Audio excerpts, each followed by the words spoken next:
You can leave your mask on. Dieser Witz wurde Ihnen präsentiert vom Jahr 2020. Denk daran, eine Maske schützt nicht nur deine Umwelt, sie verbirgt auch deine hässliche, kieferlose Kackvisage.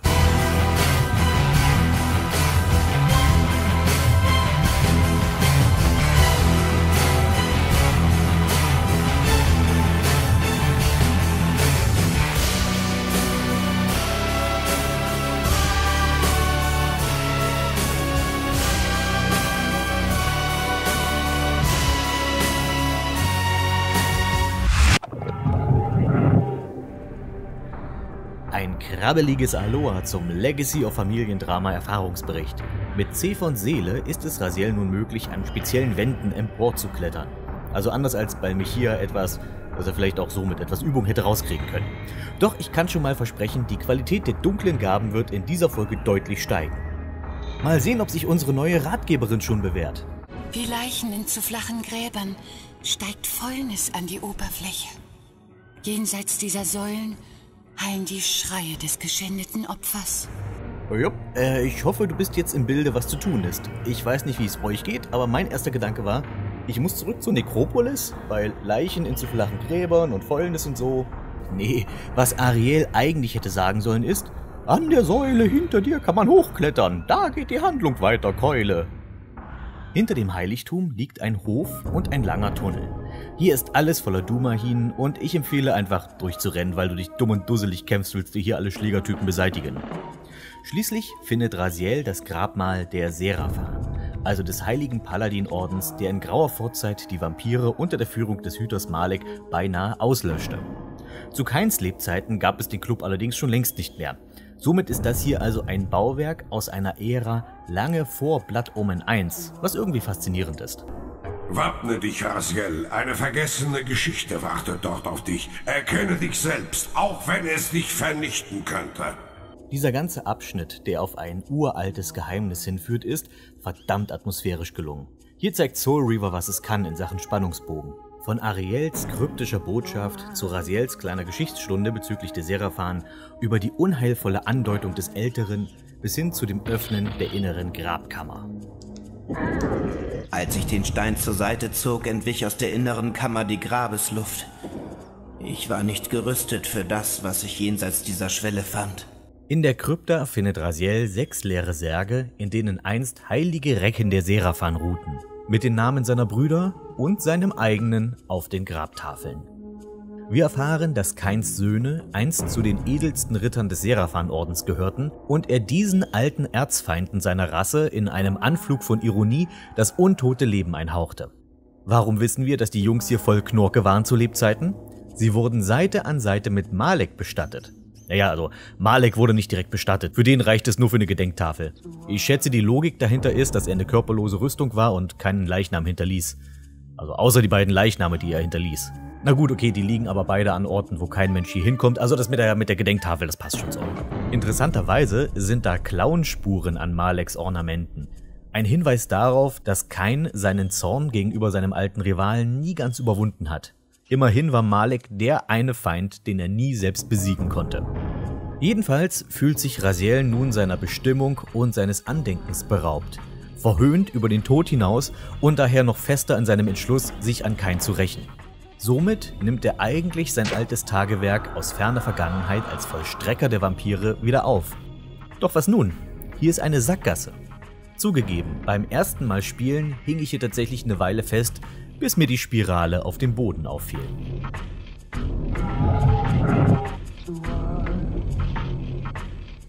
Unterhalb der Krypta befinden sich Katakomben, die noch tiefer in den Untergrund führen. Und dort trifft Raziel keinen seiner Brüder, aber den Wächter des Grabes. Ketzer, an mir kommst du nicht vorbei! Moment, ist das Henry König? Spricht er eigentlich nur Charaktere, die blöd in Kloaken rumstehen? Haltet ein und geht nicht weiter, Laie. Es gibt hier ein schlimmes Unheil, dem ich noch auf den Grund gehen muss. Wird also Zeit, mal ein wenig was zu der deutschen Fassung zu erzählen. Für die deutschen Texte und das Dialogbuch war Lars Wittkun verantwortlich, der unter anderem auch die Lokalisierung von Tomb Raider 3 und Dark Project leitete. Ich finde, er hat, was die inhaltliche Qualität der Übersetzung angeht, einen sehr guten Job gemacht. Die Texte halten sich sehr nah an die Vorlage und bieten dabei gleichzeitig das richtige Maß an gehobener Sprache, auch im Deutschen. Your lifespan is a flicker compared to the mass of doubt and regret that I have borne since Mortanius first turned me from the light. Deine Lebensspanne ist nur ein Wimpernschlag, verglichen mit all dem Zweifel und Bedauern, das ich mit mir trage, seit mir Mortanius einst das Licht verweigerte. Es gibt nur eine Stelle, die ich für missverständlich übertragen halte, und das ist, wenn der Ältere am Anfang seinen Beef mit Kain erläutert. Es wurde ein Ungeheuer in Kains Legion geboren. Es war diese Seele, welche den seelenlosen Körper animierte, in dem du einst lebtest. The birth of one of Cain's abominations traps the essence of life. It is this soul that animates the corpse you lived in. Ihr habt es sicher schon bemerkt, beim lieben Kain fand zwischen Blood Omen und Soul Reaver ein Sprecherwechsel statt. In die Rolle des Obervampirs schlüpft der Hamburger Schauspieler Wolfgang Carwin, meine Lieblingsstimme von Kain. Er bringt sowohl das arrogante Gebaren als auch die Weisheit der Jahrhunderte rüber und verleiht dem grünen König eine Würde, die den anderen deutschen Sprechern dieser Figur irgendwie abgeht. Fühlst du nicht mit ganzer Seele, wie wir Göttern gleich geworden sind? Und sind wir als solche nicht untrennbar? Solange auch nur einer von uns steht, sind wir Legion. Und wenn ich meine Kinder der Lehre opfern muss, ist dies der Grund, weshalb ich es mit reinem Herzen tun kann. Und dabei ist da sogar noch Luft nach oben, denn ich finde schon, dass Carwin in Soul Reaver 2 mit der höheren Qualität der Dialoge ebenfalls seine eigene Leistung nochmal steigerte. Wirf den Stein in einen starken Strom. Das Wasser wird ihn umspülen, als gäbe es kein Hindernis. Wir beide sind nur Steinchen im rasenden Strom der Gezeiten. Wer in der deutschen Fassung hinter den Stimmen der Vampirstatthalter steckt, ließ sich für mich leider nicht erkennen. Im Englischen werden die einfach von den Sprechern der Hauptfiguren mitvertont und die Stimmen eben ein bisschen durch die Filter gejagt. Könnte hier auch der Fall sein. Bemerkenswert finde ich, wie nah die deutsche Version auch da klanglich am Original bleibt. Will, instinct, reflex action. The insect mind finds little difference. Wille, Instinkt, Reflex. Für ein Insekt besteht da kaum ein Unterschied. Der ältere Gott wird von Joscha Fischer-Anze gesprochen und er ist eine der beiden einzigen Figuren, die ihren deutschen Sprecher über die ganze Reihe behalten, was schon ein Stück weit auf seine Qualität hinweist. Ich würde sogar so weit gehen und sagen, dass die deutsche Stimme des Älteren sich durchaus, und ich weiß, das klingt blasphemisch, mit dem Original von Tony Jay messen kann. Fun Fact: Soul Reaver ist nicht das erste Mal, dass der legendäre Tony seine markante Stimme in Legacy of Kain erklingen lässt. Er war bereits in Blood Omen dabei, und zwar als Totenbeschwörer Mortanius. It had to be. Nopraptor's insanity poisoned all of our minds. The Circle had failed in its sworn duties. Das macht übrigens auch seine Verwandlung zu Hasch-Ak-Geek weniger lächerlich als in der deutschen Fassung. You thought yourself a king, when in fact you were a pawn. Irgendwie eigentümlich, dass man zwei so prominente Charaktere mit jeweils so einem markanten Sprecher besetzte, ohne dass das eine Bedeutung haben soll. Tatsächlich wurde Amy Hennig mal in einem Interview dazu befragt, ob da eine Verbindung zwischen Mortanius und dem älteren Gott angedeutet werden sollte, denn es ergebe ja durchaus Sinn, dass der Hüter des Todes und der Gott des Totenreichs etwas miteinander zu tun haben. Ihre Antwort war, dass man in der frühen Entwicklungsphase von Soul Reaver mit dem Gedanken spielte, so einen Twist einzufädeln, aber es doch schnell wieder verwarf, weil es einfach nicht reinpasste und der Job als Kontaktmann des Älteren sowieso an einen anderen Senioren mit Kapuze ging. Oder an einen Hundegeneral aus King's Quest VI. Prince Alexander of Daventry, I presume. I'm afraid I'm unfamiliar with your country, but I'm sure Wazir Al-Hazred will want to meet you. Und dann haben wir da noch die Achillesferse der deutschen Soul Reaver 1 Vertonung, Raziel selbst. Oh Gott! Ich kann's nicht beschönigen, er ist nicht besonders gut.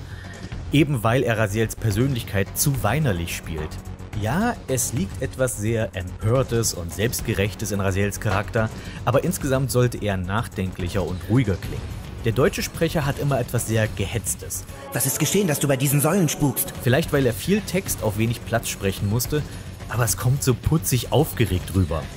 Sag mir, hat es dir etwas ausgemacht, deine Brüder zu töten? Hat es dir was ausgemacht, mich in den Abgrund werfen zu lassen? Ich konnte leider nicht endgültig ermitteln, wer der deutsche Sprecher hinter dem kieferlosen Seelenzombie war, denn es gibt nirgendwo Aufzeichnungen dazu, außer dass das Synchronstudio Hastings Hamburg mit der Vertonung betraut wurde. Doch vieles deutet auf den Schauspieler Matthias Klimser hin. Ich habe mir andere Tonaufnahmen von Klimser angehört und er klingt auf alle Fälle ähnlich, aber zu 100% könnte ich es nicht sagen. So tiefe Loyalität? Für einen, der dich wie einen angeketteten Hund diesen Vorposten bewachen lässt? Liebst du gut von den Resten, die er dir vorsetzt? Ach stimmt, wir sind ja noch in der Krypta. Das ist also der sogenannte Grabwächter. Toller Job übrigens, bedenkt man, dass besagte Gräber leer sind. Unter Fans ist auch der Name Morlock geläufig. Die Bezeichnung fällt nirgends im Spiel und im Abspann heißt er auch nur Tomb Guardian, doch Morlock war ein interner Name für den Vampir Turel, den er dann im finalen Produkt doch nicht brauchte und nun nennen Fans aus irgendeinem Grund diesen einen Turelem hier Morlock. Der Name ist eine Referenz an die Morlocks aus H.G. Wells Roman Die Zeitmaschine. Mehr vom Grabwächter und den Turelim aber in einer späteren Folge. Von ihm bekommen wir die Telekinese, die mit Abstand beste Gabe im Spiel. Jawohl, die beste Fähigkeit kommt nicht von einem der herrschenden Söhne Kains, sondern von einem random Dude, der unter einem leeren Grab hockt und vor sich hin äumelt. Ich habe von dir nichts mehr zu befürchten. Warum ist diese Gabe nun so toll? Weil sie so vielseitig verwendbar ist und leicht von der Hand geht. Du kannst sie mit einem Tastendruck sofort auslösen und wild mit Projektilen rumballern, du kannst sie aber auch gezielt mit der Kamera einsetzen. Es gibt kein Limit, keine Einschränkungen. Sie funktioniert an Land und später auch unter Wasser. Du kannst mit ihr Gegner an Todesfallen stoßen oder an Wände klatschen. Du kannst sie nutzen, um Barrieren zu zerstören, aus der Ferne Blöcke zu verschieben, beziehungsweise auch aus der Nähe Blöcke verschieben, was schneller und besser geht als das händische Geschubse. Die Telekinese lässt sich mit dem Soul Reaver kombinieren, sodass du stärkere Geschosse verballerst und mit einem Upgrade aus der nächsten Folge wird sie zur absoluten One-Hit-Kill-Megawaffe gepimpt. Und was krieg ich von Zephon nach stundenlangen Kathedralenkistengewurstel? Klettern. Und dann nicht mal an jeder Wand, sondern nur da, wo man nach dem Kein-Strafgesetzbuch auch bouldern darf. Hinter der Kammer des Grabwichtes lässt sich ein Geheimgang öffnen, der in ein neues Gebiet führt. Die versunkene Abtei. Dies ist das Clangebiet der Rahabim. Raziels Bruder Rahab und seine Nachkommen haben ihre Schwäche gegenüber dem nassen Element überwunden und durchstreifen nun die Gewässer von Nosgoth auf der Suche nach Beute. Vom Design her sollen sie an Haie erinnern. Haifisch-Vampire, großartige Idee. Zudem können sie auch Projektile verschießen, zwar keine telekinetischen, aber sie spucken konzentrierte Wasserkugeln nach dir. Ihre hydrophile Evolution geht allerdings mit der Entwicklung einer enormen Lichtempfindlichkeit einher. Mutter Natur scheint in Nosgoth an Geben und Nehmen zu glauben. Ja, du bekommst super Vampirkräfte, musst aber dafür von deinen 10 Fingern 4 abgeben. Du kannst schwimmen lernen, aber schon das kleinste bisschen Sonnenlicht wird dich töten. Was klingt wie eine wichtige taktische Information, ist letztlich aber mehr Trivia. Bis auf eine, zugegeben sehr wichtige Stelle, kommt diese Sonnenlichtschwäche der Rahabim nie wirklich zum Tragen, da sie sich nur in dunklen Verhältnissen rumtreiben.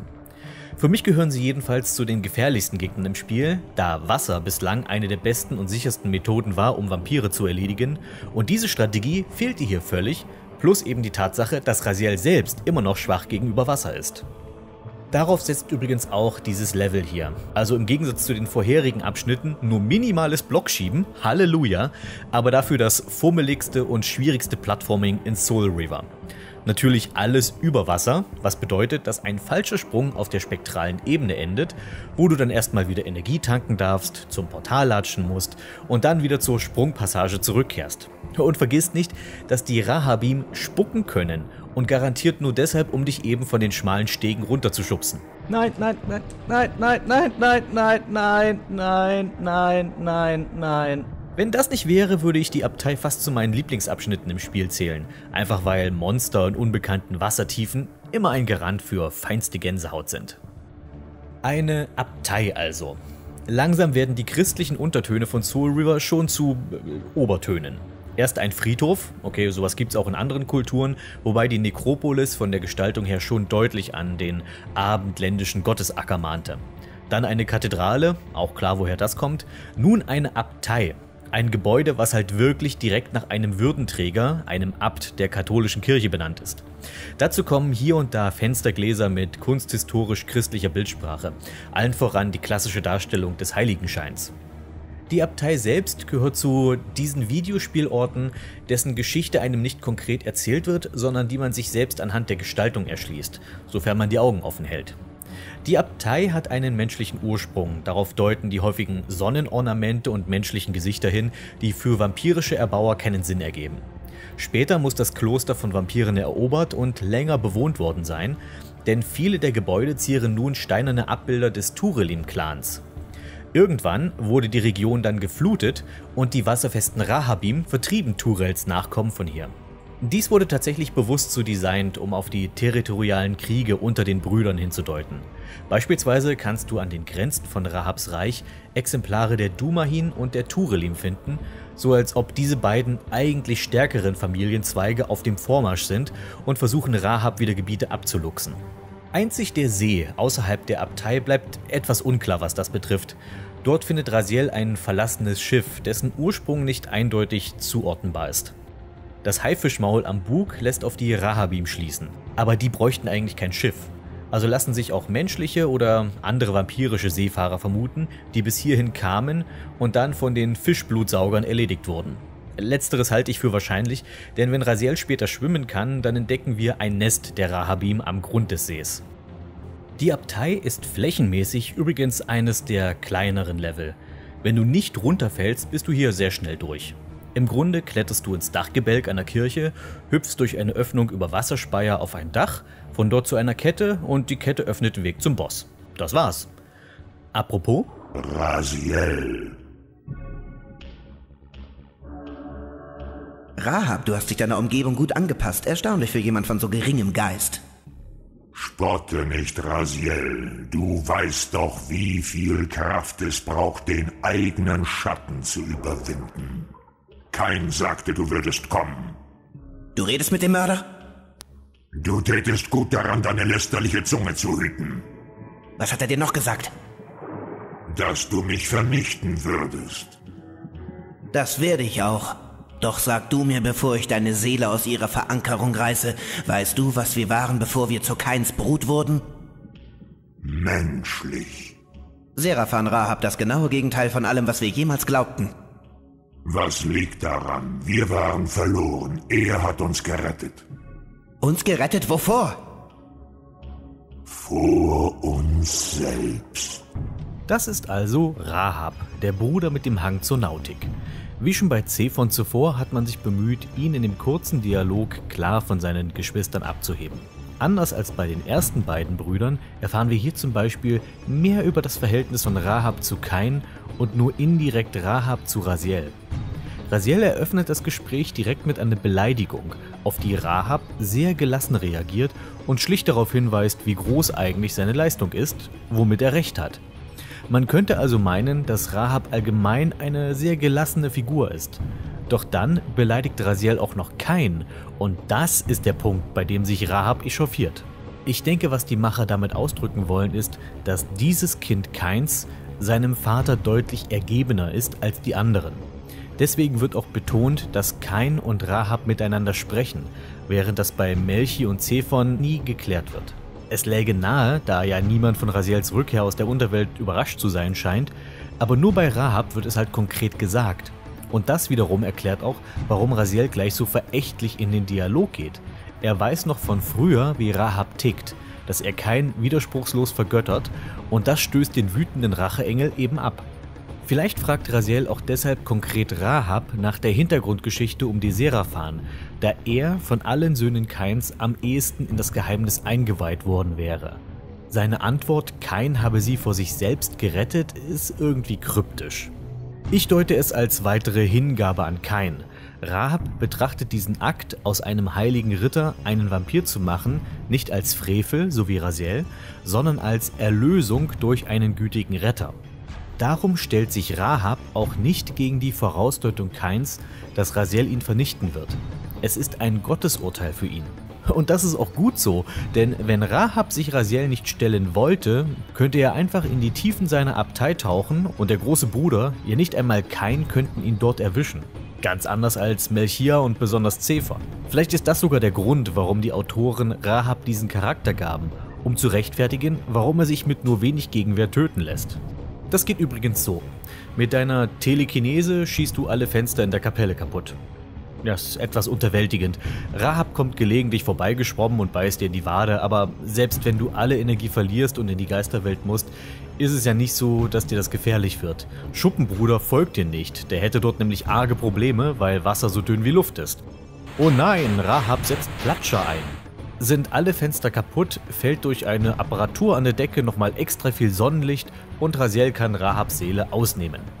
Und endlich ist das kühle Nass kein Hindernis mehr für uns. Ja, der gute Rahab. Irgendwie mag ich ihn, aber irgendwie ist er auch sehr enttäuschend. Nach den abgefahrenen und abstoßenden Designs von Melchior und Zephon ist mir Rahab ehrlich gesagt zu einfallslos gestaltet. Er ist im Grunde einfach nur ein größerer Rahabim ohne Beine und dabei nicht mal von beeindruckender Größe. Ich hätte es ja gut gefunden, wenn man ihn wenigstens so den halben Saal ausfüllen lassen würde. Ich habe mal meinen künstlerischen Mitstreiter Michel gebeten, mir einen würdigen Rahab zu designen, so wie er ihn sich wünschen würde. So geht ein Fisch-Vampir-Oberboss in Soul Reaver. Tiefseefisch, Krustentier, Panzerfisch und dann noch eine doppelte Reihe Fangzähne, um auf die Allianz zwischen Hai und Vampir hinzudeuten. Auch der Kampf ist weniger kreativ als bei den jüngeren Geschwistern. Daher Rahab genauso mittelmäßig wie sein Rang in der Thronfolge. Was ich an ihm schätze und was die Häme von Raziel am Anfang ziemlich unverdient macht, ist seine Eroberung des Wassers. Rahab kann sein Reich in Gebiete ausdehnen, die allen anderen verschlossen sind, inklusive Kain, und das finde ich schon beeindruckend. Vergleicht das mal mit Zephon, dessen große Evolution war, dass er und seine Nachkommen an Wänden klettern können. Wie erbärmlich muss das auf einen Kain wirken, der sich teleportieren kann. Aber Rahab? Kein Wunder, dass er scheinbar einer von Papas Lieblingen war. Beenden wir diese Folge daher wieder mit einem Entwicklerzitat. Ich übersetze wieder. Rahab war ein Vertrauter von Kain, der wusste, dass sein Clangebiet gesichert war. Gleichsam wusste er, dass er kein Territorium halten könnte, das weg vom Wasser liegt. Er hielt sich auch zurück und ließ den großen Konflikt zwischen den Turelim und den Dumahin ablaufen und behielt dabei ein wachsames Auge auf die Melchahim. Die Geheimnisse, die er bewahrte, bewiesen sich als nützlich für seine Rahabim-Hinterhaltkommandos. Er strebte zudem danach, sein Territorium zu erweitern, durch die Flutung von Gebieten mit Hilfe von Dämmen, Schleusen und der Zerstörung von Deichen. Seid auch beim nächsten Mal dabei, wenn wir die versunkenen Tiefen der Abtei erkunden, uns die tüchtigen Menschen bei einer wichtigen Sache zuvorkommen und wir einem anderen Seelenvampir begegnen.